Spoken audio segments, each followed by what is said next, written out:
नमस्कार. आज आपण अशा दोन तरुण मुलींबद्दल बोलणार आहोत ज्यांनी अक्षरशः इतिहास घडवला. जहाँ हर मुद्दे पर होती है खरी चर्चा, चर्चा मंदिर.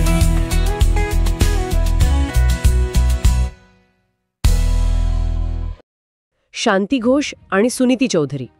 विचार करा, फक्त 15 आणि 14 वर्षांच्या मुली, आणि त्यांनी एका मोठ्या ब्रिटिश ऑफिसरला, मॅजिस्ट्रेटला दिवसाढवळ्या संपवलं. हो, आणि हे वर्ष होतं 1931.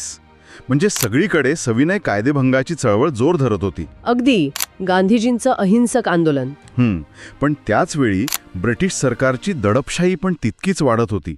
खूप म्हणजे तापलेलं वातावरण होतं तेव्हा. अशा वातावरणात या मुली वाढल्या. आणि म्हणूनच ही घटना म्हणजे फक्त एक हत्या नाहीये.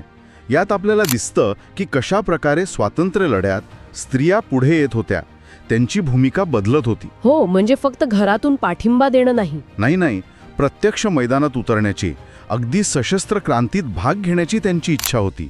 दोघेही देशभक्त कुटुंबांमधून आलेल्या. शांतीचे वडील तर स्वतः स्वतंत्र सैनिक होते, आणि शांतीने तर वयाच्या 15व्या वर्षीच छात्री संघाची स्थापना केली होती, म्हणजे विद्यार्थिनींची संघटना. हो, एक क्रांतिकारी गट होता तो. आणि मग पुढे दोघीही जुगांतर पार्टीमध्ये सामील झाल्या. ही बंगालमधली एक मोठी गुप्त संघटना होती.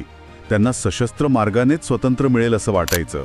आणि त्या फक्त सदस्य नव्हत्या, त्यांनी प्रशिक्षण घेतलं होतं शस्त्र चालवण्याचं. अगदी पिस्तूल चालवण्याचं. म्हणतात की शाळेला दांडी मारून त्या मैनामती टेकड्यांवर सराव करायच्या. विचार करा.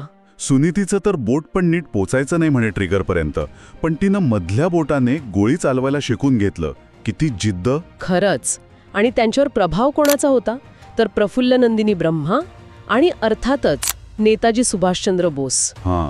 बोस तर नेहमीच स्त्रियांना पुढे यायला सांगायचे, लढ्यात सक्रिय व्हायला सांगायचे. आणि त्यातच भर पडली भगतसिंग, राजगुरू, सुखदेव यांच्या फाशीच्या बातमीची. हो, त्याने तर देशभर संतापाची एक लाटच उसळली होती. त्यामुळे या मुलींमधली चीड आणखीनच वाढली, कृती करण्याची इच्छा तीव्र झाली. आणि मग तो दिवस उजाळला. 14 डिसेंबर 1931. सकाळी साधारण 10 वाजताची वेळ असेल.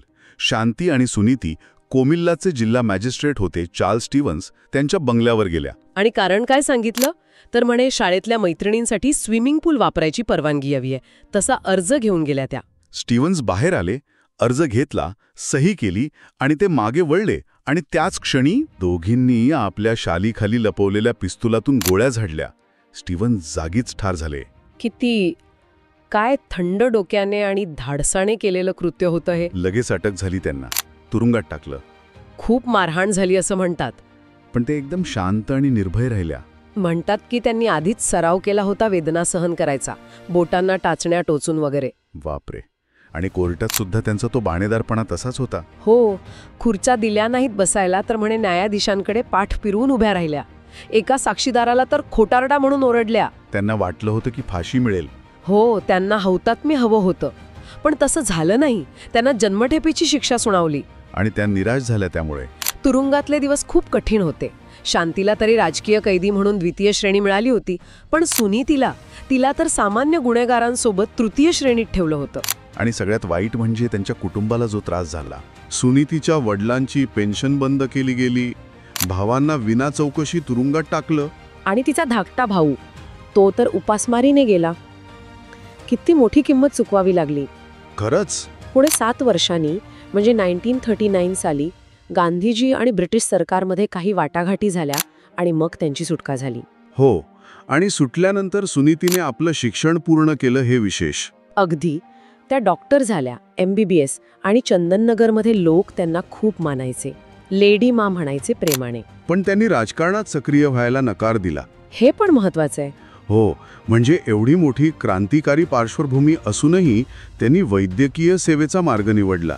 कदाचित त्यांना समाजसेवेचं ते रूप जास्त महत्त्वाचं वाटलं असेल नंतर. त्यांच्या त्या कृत्याची दखल तर जगभर घेतली गेली होती. नक्कीच.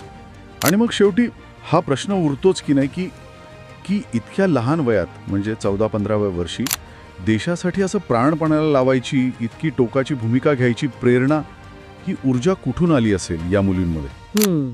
आणि अशा घटना कशा प्रकारे आपलं म्हणजे एका व्यक्तीचा त्याग आणि आपल्या राष्ट्राची सामूहिक आठवण, स्मृती यांच्यात एक अतूट नातं तयार करतात.